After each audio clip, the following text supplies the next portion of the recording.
بسم اللہ الرحمن الرحیم۔ السلام علیکم ورحمۃ اللہ وبرکاتہ۔ حضرت عمر بن عاص رضی اللہ تعالی عنہ کی سرکردگی میں جیسا کہ میں پہلے بیان کر چکا ہوں، یہ 9000 لشکر فلسطین کی طرف چل پڑا۔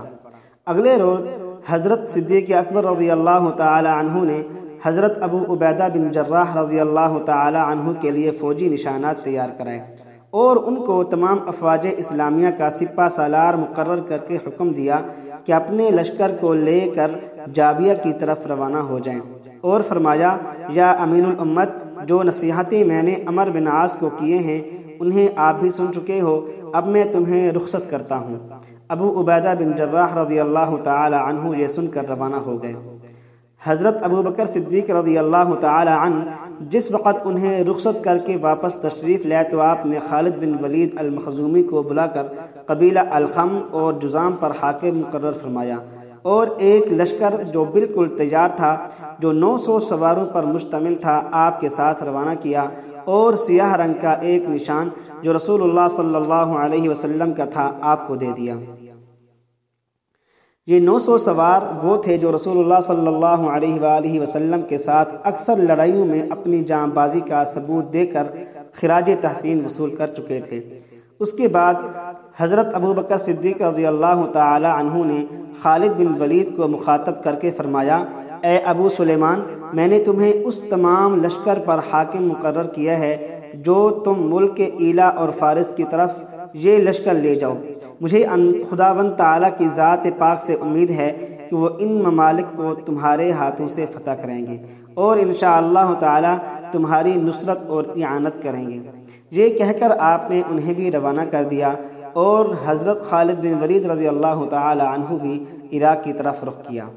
رویم بن عامر کہتے ہیں کہ واقص بن سیف مولا ربیعہ بن قیس شبکری کا بیان ہے کہ حضرت ابو بکر صدیق رضی اللہ تعالی عنہ نے جو لشکر ایلا اور فلسطین حضرت عمر بن عاص رضی اللہ تعالی عنہ کی سرکردگی میں روانہ فرمایا تھا، اور جس کے علمبردار سعید بن خالد تھے، اس میں بھی شامل تھا۔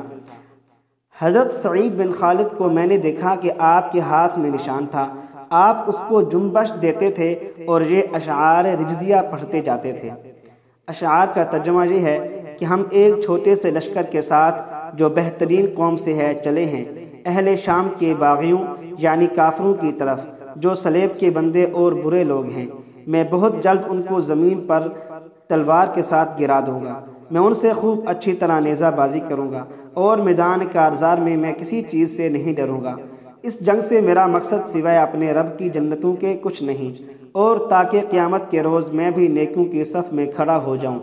رویم بن عامر کہتے ہیں کہ میں نے مارک بن جندب سے سنا ہے کہ وہ فتح شام کے سقاط راویوں کے حوالے سے فرماتے ہیں کہ انہیں اشعار مذکورہ بالا کو شرجیل بن حسنہ کاتب رسول صلی اللہ علیہ وسلم نے اس روز پڑھا تھا جس روز خلیفہ رسول اللہ حضرت ابو بکر صدیق رضی اللہ تعالی عنہ نے انہیں یزید بن ابو سفیان اور ربیعہ بن عامر کے پیچھے پیچھے روانہ کیا تھا۔ واقدی کہتے ہیں کہ حضرت ابو بکر صدیق رضی اللہ تعالی عنہ جب شام اور عراق کی طرف لشکران اسلام کو روانہ کر کے مدینہ طیبہ تشریف لائے تو آپ خداوند تعالیٰ سے فتح اور نصرت کی دعا مانگ رہے تھے۔ مسلمانوں کی طرف سے آپ کے دل میں بے حد قلق اور اضطراب تھا۔ حضرت عثمان ذو النورین رضی اللہ تعالی عنہ نے اس رنج و الم کے آثار آپ کے چہرے مبارک سے معلوم کر کے عرض کیا کہ جناب کو کس چیز کا رنج ہے؟ تو آپ سیدنا صدیق اکبر رضی اللہ تعالی عنہ نے فرمایا، مجھے مسلمانوں کی افواج کا غم ہے، مجھے خداوند تعالیٰ کی ذات سے قوی امید ہے کہ وہ ان کو دشمنوں پر فتح دیں گے، اور خدا نہ کرے کہ مجھے ان کی وجہ سے کوئی غم اٹھانا پڑے۔ حضرت عثمان ذو النورین رضی اللہ تعالی عنہ نے عرض کیا کہ واللہ مجھے کبھی کسی لشکر کے خروج سے آج تک اتنی خوشی نہیں ہوئی جتنی کہ اس لشکر کے جانے سے ہوئی جو ملک شام کی طرف گیا ہے، کیونکہ اللہ عز و جل نے اپنے نبی حضرت محمد صلی اللہ علیہ وسلم سے اس کی فتح اور تسخیر کا وعدہ فرمایا ہے۔ اور اللہ عز و جل کا قول اور وعدہ کبھی خلاف نہیں ہوتا۔ آپ نے فرمایا واللہ مجھے یہ اچھی طرح معلوم ہے کہ رسول اللہ صلی اللہ علیہ وسلم کا قول بالکل حق اور بجا ہے، اس میں کسی طرح کا شک و شبہ نہیں، ہم ضرور بھی ضرور روم اور فارس پر فتح یاب ہوں گے، مگر ہمیں یہ معلوم نہیں کہ وہ فتح اسی جنگ میں ہوگی یا کسی دوسرے موقع پر حاصل ہوگی اور کس لشکر کے ہاتھ سے ہوگی۔ حضرت عثمان ذو النورین رضی اللہ تعالی عنہ نے کہا یہ صحیح ہے، لیکن باری تعالی جل مجدہ سے ہمیں اچھا ہی گمان اور نیک ہی توقع رکھنی چاہیے۔ کہتے ہیں کہ اس رات حضرت ابو بکر صدیق رضی اللہ تعالی عنہ نے خواب دیکھا کہ عمر بن عاص اپنے ساتھیوں کے ساتھ ایک تنگ و تاریک گھاٹی کے اندر سخت پریشانی کی حالت میں ہیں۔ انہوں نے ارادہ کیا کہ میں اس سے نکلوں۔ آپ نے گھوڑے کو مہیمز کیا اور آپ کی فوج نے بھی آپ کا اتباع کیا۔ آپ یہاں سے نکلے اور اچانک ایک ایسے سرسبز و شاداب مقام پر پہنچ گئے جو بہت زیادہ وسیع اور تر و تازہ مقام تھا۔ آپ نے یہاں پڑاؤ کیا اور اس جگہ انہیں بہت آرام ملا۔ اس خواب کو دیکھ کر حضرت ابو بکر صدیق رضی اللہ تعالی عنہ بہت خوش ہوئے اور حضرت عثمان رضی اللہ تعالی عنہ نے تعبیر دی کہ مسلمانوں کو انشاءاللہ فتح ہوگی، مگر ایسا معلوم ہوتا ہے کہ شروع میں عمر بن عاص اور ان کی فوج کو بہت وقت کا سامنا ہوگا اور بعد میں کامیابی ہوگی۔ واقعی کہتی ہیں کہ زمانہ جاہلیت نیز زمانہ اسلام میں ہمیشہ سے معلوم تھا کہ تجارت پیشہ لوگ ملک شام سے گیہوں، جو، روغن، زیتون، منقع، سیب، انجیر لا کر مدینہ تجربہ میں فروخت کیا کرتے تھے۔ جس زمانے میں حضرت ابو بکر صدیق رضی اللہ تعالی عنہ نے لشکر اسلام کی تربیت اور فوج کی روانگی کا سامان فرما رہے تھے، اس وقت بھی یہ تجار آئے ہوئے تھے۔ عراق اور فلسطین کے متعلق حضرت ابو بکر صدیق رضی اللہ تعالی عنہ نے حضرت عمر بن عاص کو جو احکام فرمائے تھے انہوں نے بھی یہ سنے تھے۔ ہرقل بادشاہ روم سے جا کر انہوں نے یہ خبر حالات جنگ تبوک جس میں مشرکین کو ہزیمت ہوئی تھی سب بیان کر دیے۔ ہرقل نے تمام ارکان دولت، ماہرین فن اور ماہرین جنگ اور پادریوں کو جمع کر کے انہیں اس خبر سے آگاہ کیا اور کہا اے بنی اصفر، یہ وہی معاملہ اور قصہ ہے جس کی خبر میں مدت سے تم کو دیا کرتا تھا۔ اس نبی کے اصحاب یقیناً یہ میرا تخت و تاج چھین لیں گے اور وہ وقت بہت قریب ہے جب کہ وہ اس ملک کے مالک ہو جائیں گے۔ تبوک میں جو تمہاری فوج تھی وہ کاٹ ڈالی گئی۔ محمد صلی اللہ علیہ وسلم کے خلیفہ رضی اللہ تعالی عنہ نے تمہاری طرف لشکر روانہ کر دیا ہے، اسے عنقریب پہنچا ہی سمجھو۔ اس وقت مناسب یہی ہے کہ تم خود دار بن جاؤ، اپنے دین اور شریعت کے اہل و عیال اور جان و مال کی حفاظت کے واسطے دل کھول کر لڑو۔ اگر اس وقت تم سستی کر گئے تو یاد رکھو کہ عرب قوم تمہارے ملک کی مالک اور مال پر قابض ہو جائے گی۔ یہ سن کر تمام کے تمام تبوک کے مقتول کو یاد کر کے رونے لگے۔ ہرقل ان کا رونا دیکھ کر بولا مرد ہو کر روتے ہو، اس کو چھوڑو، رونا عورتوں کا کام ہے، تمہیں چاہیے کہ اجنادین کے مقام پر اپنی جمعیت قائم کرو۔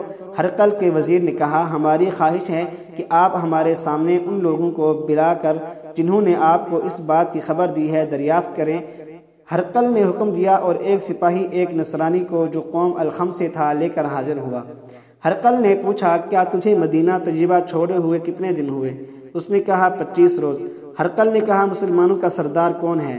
نصرانی نے جواب دیا کہ سردار عرب کا نام ابو بکر صدیق رضی اللہ تعالی عنہ ہے، انہوں نے ایک لشکر مرتب کر کے تمہارے ملک کی طرف روانہ کر دیا ہے۔ میں نے ان لوگوں کو اچھی طرح دیکھا ہے، بڑے چست و چالاک، مستعد اور مضبوط آدمی ہیں۔ ہرقل نے کہا تو نے ابو بکر کو بھی دیکھا ہے یا نہیں؟ نصرانی نے کہا ہاں دیکھا ہے، انہوں نے تو خود مجھ سے ایک چادر 4 درہم کو خرید کر اپنے شانوں پر ڈالی تھی۔ وہ ایک معمولی آدمی کی طرح بلا کسی امتیاز اور فرق کے صرف 2 کپڑوں کے اندر بازاروں میں پھرتے رہتے ہیں، لوگوں کے حقوق کی نگرانی کر کے کمزور شخصوں کا حق قوی لوگوں سے دلاتے رہتے ہیں، ہر معاملے میں قوی اور ضعیف ان کی نگاہ میں برابر ہیں۔ اس کے بعد ہرقل نے کہا اچھا ان کا حلیہ بیان کرو۔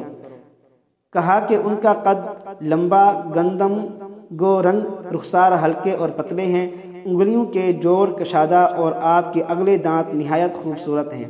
ہرقل یہ سن کر ہنس پڑا اور کہا یہ تو وہی محمد صلی اللہ علیہ وسلم کے خلیفہ ہیں جو ہم نے اپنی کتابوں میں لکھا دیکھا ہے۔ آپ کے بعد امر خلافت ایسے ایسے آدمی کے سپرد ہوگا۔ نیز ہماری کتابوں میں یہ بھی موجود ہے کہ اس آدمی کے بعد جو دوسرا شخص منصب خلافت پر قائم ہوگا وہ سیاہ و چشم دراز قد گندمی رنگ شیر ببر کے مانند ہوگا، اور اس شخص کے ہاتھ میں فتح اور دشمنوں کی جلا وطنی ہوگی۔ نصرانی بولا کہ ایسے شخص کو بھی میں نے ان کے ہمراہ دیکھا ہے، وہ کسی وقت ان سے جدا نہیں ہوتا۔ ہرقل نے کہا کہ مجھے کامل یقین ہو گیا، میں نے پہلے ہی رومیوں کو سمجھایا تھا اور فلاح و بہبود کی دعوت دی تھی، مگر میری ایک نہ سنی اور اطاعت سے انکار کر دیا۔ اب رومی بہت جلد سوریا سے نکال دیے جائیں گے۔ اس کے بعد ہرقل نے سونے کی ایک سلیب بنوا کر سردار لشکر روبیس نامی کو دے کر کہا کہ میں اپنے تمام لشکر پر تجھے حاکم مقرر ہوں، تو بہت جلد افواج اسلام تک پہنچ کر فلسطین کو ان کے قبضہ اور تصرف سے روک دے، کیونکہ یہ ایک بہت خوبصورت فراخ شہر ہے، بلکہ ہماری عزت اور سلطنت اسی کی بدولت ہے۔ روبیس اسی روز لشکر کو مرتب کر کے اجنادین کی طرف روانہ ہو گیا۔ واقدی فرماتے ہیں کہ جس وقت حضرت عمر بن عاص ایلا کو ہوتے ہوئے فلسطین پہنچے، آپ کے تمام جانور کمزور اور لاغر ہو گئے تھے۔ آپ نے ایک نہایت سرسبز مقام دیکھ کر پڑاؤ کیا اور اونٹ گھوڑوں کو چرنے چھوڑ دیا، جس کی وجہ سے ان کی تھکن اور لاغری جاتی رہی۔ ایک روز مہاجرین اور انصار رحمہم اللہ تعالی نے جمع ہو کر لڑائی کے متعلق مشورہ شروع کیا تھا کہ اچانک عامر بن عدی، جو ایک برگزیدہ اور بزرگ مسلمان تھے، پہنچے، اور چونکہ اکثر ان کے عزیز و اقارب شام میں رہتے تھے جن کے پاس سے اکثر آ جایا کرتے تھے، اس لیے یہ شام کے شہروں اور راستوں سے خوب واقف تھے، اور اس وقت بھی آپ وہیں سے تشریف لا رہے تھے۔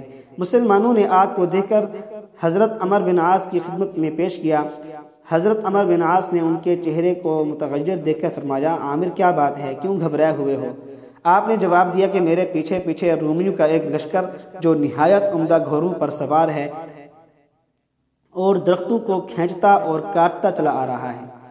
حضرت عمر بن عاص نے فرمایا کہ تم نے تو مسلمانوں کے دلوں میں کفار کا رعب بھر دیا، ہم اللہ تعالی جل جلالہ سے ان کے مقابلے میں مدد مانگتے ہیں، یہ بتلاؤ کہ تم نے ان کو کس قدر فوج کا اندازہ لگایا ہے؟ عامر نے جواب دیا، یا امیر، میں نے ایک بہت بلند پہاڑ پر چڑھ کر ان کے لشکر کا اندازہ کیا تھا۔ وادی الاحمر جو فلسطین میں ایک بہت بڑا مقام ہے، ان کے نشانوں، نیزوں اور سریبوں سے پٹا پڑا تھا۔